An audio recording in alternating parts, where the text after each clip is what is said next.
السلام علیکم ورحمۃ اللہ وبرکاتہ۔ الحمد للہ رب العالمین والعاقبۃ للمتقین والصلاة والسلام علی سید الانبیاء والمرسلین اما بعد فاعوذ باللہ من الشیطان الرجیم بسم اللہ الرحمن الرحیم لقد كان لكم في رسول الله اسوة حسنة صدق اللہ العظیم۔ الصلاة والسلام علیک یا رسول اللہ وعلی آلک و اصحابک یا حبیب اللہ صلی اللہ تعالی علیہ وسلم۔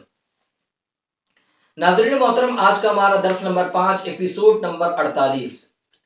گزشتہ ایپیسوڈ میں آپ نے آقا دو جہاں نور مجسم صلی اللہ علیہ وسلم کی داڑھی مبارکہ کے حوالے سے بہت ساری باتیں سماعت کی اور اپنی معلومات میں اضافہ بھی کیا۔ آج انشاءاللہ العظیم پیارے آقا نور مجسم صلی اللہ علیہ وسلم کے قدم مبارکہ کے حوالے سے کچھ اہم باتیں انشاءاللہ سماعت کریں گے اور اپنے ایمان کو تازہ بھی کریں گے۔ حضور علیہ السلام کے قدم مبارک، آپ کی قدمین شریفین کی انگلی مبارکہ کو جنہوں نے دیکھا انہوں نے کس انداز میں اس کو بیان کیا، آج اسی کو آپ سماعت کریں۔ حضرت عبداللہ بن بریدہ رضی اللہ مولا تبارک و تعالیٰ عنہ فرماتے ہیں ان رسول اللہ صلی اللہ تعالی علیہ وسلم کان احسن البشر قدما، کہ پیارے آقا نور مجسم صلی اللہ علیہ وسلم کے قدمین شریفین تمام انسانوں سے بڑھ کر خوبصورت تھے۔ سبحان اللہ، جنہوں نے حضور کے قدمین شریفین کو دیکھا انہوں نے کہا تمام جہانوں سے بڑھ کر خوبصورت تھے۔ حضرت انس، حضرت ابو ہریرہ، حضرت ہند بن ابو حالہ اور دیگر متعدد صحابہ کرام رضوان اللہ تعالی علیہم اجمعین روایت بیان کرتے ہیں کان النبی صلی اللہ تعالی علیہ وسلم ششن القدمین والکفین، کہ حضور علیہ السلام کی ہتھیلیاں اور دونوں پاؤں مبارک پرگوشت تھے۔ اور حضرت انس اور حضرت ابو ہریرہ رضی اللہ تعالی عنہما روایت بیان کرتے ہیں کان النبی صلی اللہ تعالی علیہ وسلم ضخم القدمین، کہ نبی کریم صلی اللہ علیہ وسلم کے قدمین پاک اعتدال کے ساتھ بڑے تھے۔ صحابہ کرام رضوان اللہ تعالی علیہم اجمعین نے یہ بھی بیان کیا کہ حضور رحمت عالم نور مجسم صلی اللہ تعالی علیہ وسلم کے قدمین شریفین دیکھنے میں ہموار دکھائی دیتے تھے۔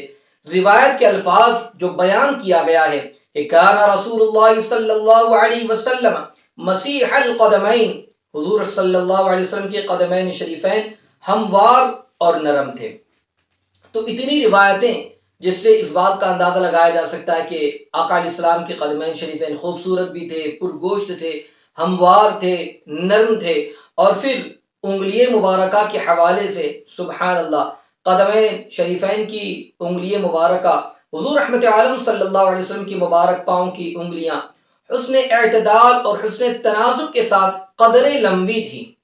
حضرت میمونہ بنت قردم رضی اللہ تعالی عنہا سے مروی ہے کہ مجھے اپنے والد گرامی کے ساتھ حضور رحمت عالم صلی اللہ علیہ وسلم کی زیارت کی سعادت حاصل ہوئی۔ بیان کرتی ہے کہ حضور صلی اللہ علیہ وسلم اونٹنی پر سوار تھے اور دست اقدس میں چھڑی تھی۔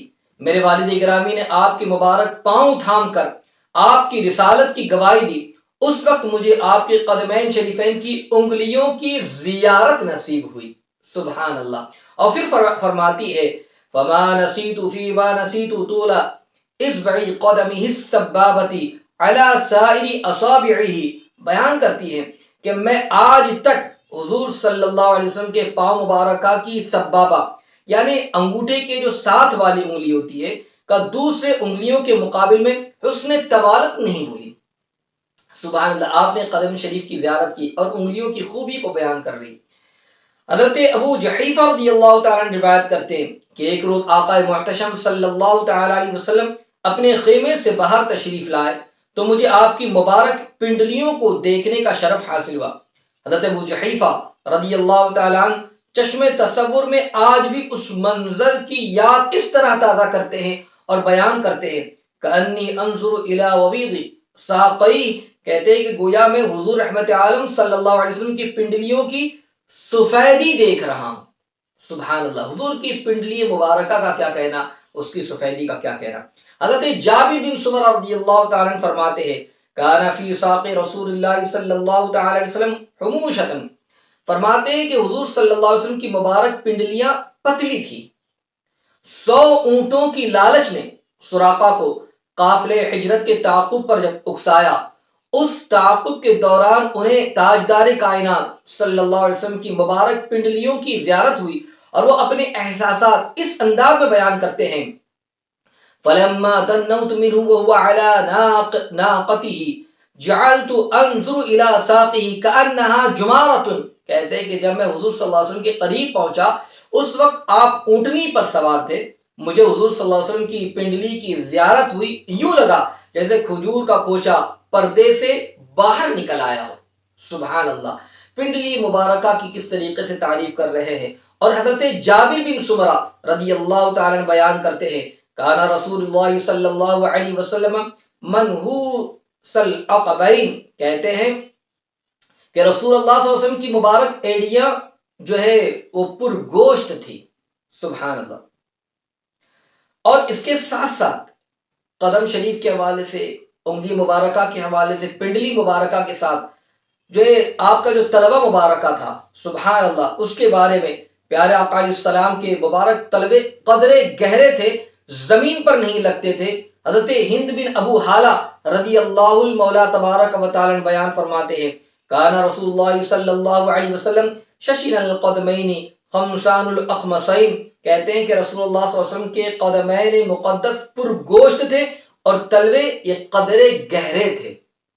اور ایک دوسری روایت میں طلبوں کے برابر ہونے کا بھی ذکر ہے، اور یہ روایت آتی ہے: کانا یطؤ بقدمہ جمیعا لیس لها اخمص، کہتے ہیں کہ رسول اللہ صلی اللہ علیہ وسلم جب چلتے وقت پورا پاؤں زمین پر لگاتے، کوئی حصہ ایسا نہ ہوتا جو زمین پر نہ لگتا۔ سبحان اللہ۔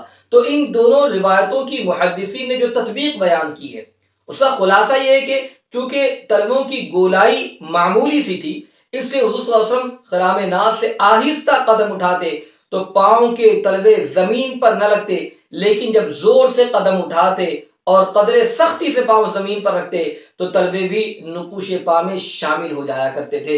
سبحان اللہ۔ پیارے آقا علیہ السلام کے آپ نے قدمین شریفین کے حوالے سے، انگلی مبارکہ کے حوالے سے، پنڈلی مبارکہ کے حوالے سے، حضور کے طلب مبارکہ کے حوالے سے آج آپ نے بہت ساری باتیں سماعت کی ہے۔ سبحان اللہ، اور اپنے ایمان کو تازہ کیا ہے۔ انشاءاللہ آئندہ حضور علیہ السلام کی رنگت کے حوالے سے آپ سماعت کریں اور اپنے ایمان کو تازہ کریں۔ اللہ تعالیٰ مجھے آپ کو سب کو آقا علیہ السلام کی محبت نصیب فرمائے اور آپ کی محبت میں جینے مرنے کی توفیق عطا فرمائے۔ آمین۔ السلام علیکم ورحمۃ اللہ وبرکاتہ۔